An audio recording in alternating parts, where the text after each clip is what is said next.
नमस्कार साथियों, स्वागत है आप सभी का डेली न्यूज कास्ट में। मैं हूं आपके साथ सुमन सौरभ। जैसा कि मैंने आपसे कहा था कि आज बीजेपी अपना घोषणा पत्र जारी करेगी और उन्होंने जारी की है अपना घोषणा पत्र। और मैंने बताया था कि आने वाले वीडियो में मैं उन तमाम बातों पर जिक्र करूंगा, उन तमाम जो बिंदु हैं जो बीजेपी ने अपने घोषणा पत्र में जिसका जिक्र किया, उन तमाम बिंदुओं पर मैं बात करूँगा डिटेल्स में। तो मैं आपको बताना चाहूँगा कि जो बीजेपी जो बड़े बड़े मुद्दे हैं, जिस पे जो बड़े बड़े बात हैं, जो अहम बिंदु है, उसमें मैं आपको बताना चाहूँगा। कहा गया कि स्वास्थ्य के क्षेत्र में 10,000 करोड़ रुपए का निवेश किया जाएगा, ताकि जो स्वास्थ्य व्यवस्था उसको और सुचारू रूप से बनाने के लिए और सुचारू रूप से उसको और आप कहें गतिशीलता प्रदान करने के लिए 10,000 करोड़ रुपये का उसमें इन्वेस्ट किया जाएगा आने वाले 5 साल में। उसके बाद 30,000 करोड़ रुपये का और भी उसमें कहा गया है कि उसमें इन्वेस्ट किया जाएगा, ताकि जो एक पूरा एक हेल्थ पार्क बनाया जाएगा, जिसमें कहा गया है कि जो स्वास्थ्य संबंधी जो भी उपकरण हैं, वह सर्जिकल का हो या और भी तमाम तरह के जो स्वास्थ्य उपकरण हैं, उनका उत्पादन किया जाएगा और प्रदेश के तमाम क्षेत्रों में उसको पहुंचाया जाएगा, तमाम अस्पतालों में। उसके बाद ये भी कहा गया है कि MBBS के जो छात्र हैं, जो MBBS करना चाह रहे हैं, उनको सीटों को बढ़ाकर दुगना किया जाएगा। जो भी प्रदेश में अभी MBBS के छात्रों के लिए जो भी सीटें अभी है हमारे प्रदेश में, उसको दुगना करने का प्रयास करेंगे आने वाले 5 साल में। तो इस तरह की और भी बातें की गई है। उन्होंने ये भी कहा है कि आने वाले 5 साल में हम जो प्रदेश का जो अर्थव्यवस्था है, उसको देश का नंबर 1 अर्थव्यवस्था बनाने का प्रयास करेंगे। और जो यहाँ और उनका अहम बातों में से एक बात था कि आने वाले 5 साल में जो यहाँ की प्रति व्यक्ति आय है, उसको हम दुगना करने का प्रयास करेंगे। तो इन तमाम तरह की बातें की गई है। और भी आपको बताएं, युवा को लेकर, खासकर छात्रों को लेकर कहा गया है कि 2 करोड़ स्मार्टफोन और टैबलेट का आने वाले 5 साल में वितरण किया जाएगा। तो इन तमाम तरह की बातें हुई है इस घोषणा पत्र में। हमारे साथ मैं इस वक्त हूँ लखनऊ में, और यहाँ पे मैं आम लोगों से राय लेने के लिए आया हूँ कि वो क्या सोचते हैं, वो किस तरह से देखते हैं इस तमाम जो बीजेपी का घोषणा पत्र है, उन तमाम तरह की जो बातें की गई, वो इस पूरे घोषणा पत्र को कैसे देखते हैं। उसी कड़ी में हमारे साथ कुछ यहाँ पे हैं व्यक्ति जो जुड़ेंगे। तो बताइए सर, आज बीजेपी का घोषणा पत्र आया है, उसमें तमाम बातों का जिक्र किया गया है, चाहे वो स्वास्थ्य व्यवस्था में 10,000 करोड़ और 30,000 आप दोनों को मिला दें तो लगभग 40,000 करोड़ रुपए का इन्वेस्टमेंट का उसमें योजना बनाया गया है सरकार की तरफ से। तो क्या आप इसको कैसे देखते हैं, क्या लग रहा है? ये बीजेपी गवर्नमेंट ने जो है बहुत ही बढ़िया और बहुत ही अच्छा कदम उठाया है। स्वास्थ्य जो है हमारे राज्य का जो है बहुत ही अहम मुद्दा रहा हो।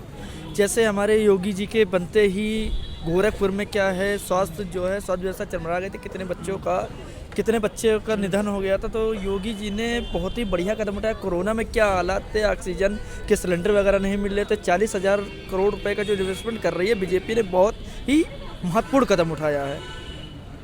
तो आप देख सकते हैं ये बहुत ही अहम कदम लोगों के द्वारा बताई जा रही है, क्योंकि आप देखें जिस तरह से कोरोना के समय जिस तरह से इंफ्रास्ट्रक्चर, एक तरह से आपका नहीं, स्वास्थ्य का जो इंफ्रास्ट्रक्चर था कि जिस तरह से एकदम धाराशायी हो गई थी। आप देखें मौके पर ऑक्सीजन नहीं था, तमाम तरह के बेड की कमी पड़ गई थी। तो ये एक बहुत अच्छा डिसीजन लोगों के द्वारा भी कहा जा रहा है कि एक बहुत अच्छा डिसीजन है, और आने वाले 5 साल में इसको अगर सरकार लागू करती है, अगर सरकार इस पर काम करती है, तो ये एक स्वास्थ्य की दिशा में, प्रदेश के स्वास्थ्य की दिशा में बहुत बड़ा कदम माना जाएगा। सर, उन्होंने ये भी कहा है कि जो यहाँ के प्रति व्यक्ति जो आय है, उसको दुगना करने का प्रयास करेंगे आने वाले 5 साल में। तो क्या लग रहा है, ये मुमकिन है? क्या इसको कर पाएगी सरकार? मुमकिन, इसके बारे में ये कहना चाहता हूँ कि गवर्नमेंट जो है प्रयास करेगी कि यहाँ के जो युवा है, उनकी जो नौकरी है उसके लिए क्षेत्र में बढ़ावा दिया जाए और फैक्ट्री वगैरह लगाने की प्रयास कर रही है। योगी गवर्नमेंट में जो है जो गुंडा राज था वो ख़त्म हुआ है, जिसकी वजह से बाहर के राज्य के उद्योगपति इसमें निवेश करने में अपनी रुचि दिखा रहे हैं। पहले जो था हमारे सपा गवर्नमेंट में जो है एक डर का माहौल बना हुआ था, जैसे मुख्तार अंसारी हो गए, अतीक अहमद हो गए, कई बड़े बड़े जो नामी गुंडे थे, योगी जी के डर से वो भाग गए हैं। जिसकी वजह से जो उद्योगपति है अपने आप को सुरक्षित महसूस कर रहा है, वो यूपी में निवेश करना चाहता है। योगी की गवर्नमेंट में उद्योगपति आएंगे, युवाओं को रोजगार मिलेगा, इसलिए जो है हम जो है बीजेपी की ही गवर्नमेंट चाहते हैं, क्योंकि योगी जी के राज्य में जो है कानून व्यवस्था बहुत अच्छी थी।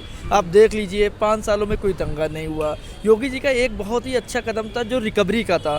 सीए एनआरसी में इतना दंगा हुआ, लखनऊ में कितनी संपत्ति, गवर्नमेंट संपत्ति, प्राइवेट संपत्ति जो है नुकसान हुआ, उसका जो है योगी जी ने जो रिकवरी का उठाया है कदम बहुत ही बढ़िया। चाहे छोटे तबका का आदमी हो या बड़े तबके के आदमी हो, कोई भी हो, चाहे कोई भी हिंदू धर्म का धर्मगुरु हो या मुस्लिम धर्मगुरु हो, हिंदू व्यक्ति हो या मुस्लिम व्यक्ति हो, उन्होंने जो रिकवरी का पॉइंट किया है बहुत ही अच्छा अहम कदम है, जिसकी वजह से 5 साल में कोई दंगा नहीं हुआ।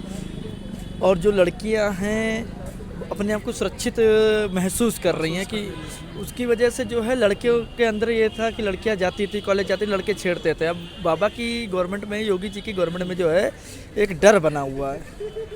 तो आप समझ सकते हैं, मतलब आप देखें लगातार बीजेपी के तमाम नेता, योगी आदित्यनाथ और अमित शाह, तमाम नेता वो लगातार इस बात का जिक्र कर रहे थे कि हमारे प्रदेश में बीते 5 साल में सुरक्षा को लेकर बहुत काम किया गया और सुरक्षा का जो माहौल है वो काफ़ी बेहतर हुआ, और इसको जनता भी पूरी तरह से स्वीकार करे कि हाँ, सुरक्षा में ज़रूर जो है योगी सरकार ने बहुत अच्छा काम किया है। और तमाम तरह के इस बार भी सुरक्षा को लेकर वादे किए गए हैं, और उसमें सुधार को लेकर आप चाहे देखें तमाम जिलों में सीसीटीवी कैमरे लगाने का बात हो, या तो फिर जो सार्वजनिक संस्थान है, चाहे वो सरकारी या स्कूल हो या सरकारी कोई भी संस्थान है, वहाँ पे सीसीटीवी कैमरा लगाने का इस बार के जो पूरे घोषणा पत्र में वादा किया गया और उसमें जिक्र किया गया है। तो कहीं ना कहीं सुरक्षा इस पूरे 5 साल में, बीते 5 साल में कहीं ना कहीं इम्प्रूव हुई है, सुधार हुई है, और बहुत बड़ा सुधार हुआ है। आपको जानकारी हो, क्योंकि जो पहले के जो बीते आप देखें 12 से 17 का जो समय था जब समाजवादी पार्टी की सरकार थी, उस समय सुरक्षा एक बहुत बड़ा विषय बना हुआ था। आप देखें तमाम जो व्यापारी थे उन्होंने भी वसूली जैसे बातों का जिक्र किया, आरोप लगाया कि उस समय वो इतनी स्वतंत्र रूप से अपनी व्यापार को नहीं चला पाते थे, जो कि ये आने वाले जो कि बीते 5 साल में यानी कि 17 से 22 में वो उसमें काफ़ी सुधार हुआ है। तो वो बीजेपी के लिए बहुत बड़ा प्लस पॉइंट है।